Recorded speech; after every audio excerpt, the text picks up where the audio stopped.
বাংলাদেশের মানুষের কথা কি আর বলবো, সারা বিশ্বে তৃতীয় বিশ্বযুদ্ধ লেগে যাওয়ার মতো অবস্থা।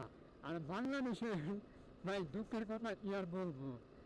তো বাংলাদেশের কিছু মেয়ে আছে, ওরা ওই যে নাটক করে আলভি আর হচ্ছে ইকরা, ওদের ডিভোর্স নিয়ে পড়ে আছে। কিছু কিছু মেয়ে আছে ফেসবুকে বা বিভিন্ন জায়গায়, মানে তাদের পোস্ট দেখতেছি, হ্যাঁ, বিবাহিত জীবন নিয়ে, মানে তাদের কি ঝাই ঝামেলা ছিল না ছিল সেগুলো নিয়ে ব্যাপক গবেষণা করতেছে। আর এই দিকে পুরো বিশ্ব মনে করেন যে মানুষ মনে টাকা হয়ে যেতেছে। বাংলাদেশের অবস্থা যে খুব একটা ভালো সেটাও না। বাইরের দেশে যুদ্ধ লাগবে তো আমাদের দেশেও সেটার ইফেক্ট করবে নাকি। যেমন এখন তেলের দাম বাড়বে, অর্থনীতিতে বিরাট সমস্যা হবে।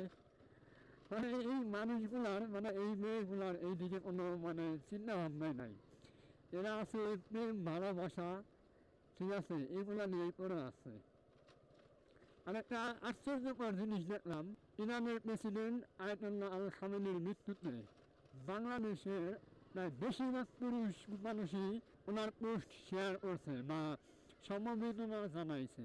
আর আমার ফ্রেন্ড লিস্টের অনেক মেয়ে আছে, আমার ফ্রেন্ড লিস্টের যতগুলো মেয়ে আছে, একটা পার্সন, একটা সিঙ্গেল পার্সন কোনো মেয়েরে দেখলাম না খামেনির মৃত্যুতে তারা সহমর্মিতা জানাইছে বা একটা পোস্ট করছে বা দুঃখ প্রকাশ, মানে কোনো কিছুই না। একটা সিঙ্গেল মেয়েরও দেখলাম না।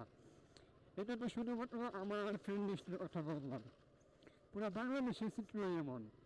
কিছু কিছু মেয়েরা করছে, বাট ওভারঅল বেশিরভাগ মেয়েরাই এমন। মানে এখানে পরিষ্কার বোঝা যায় যে মানে মেয়ে মানুষের মেন্টালিটি কেমন।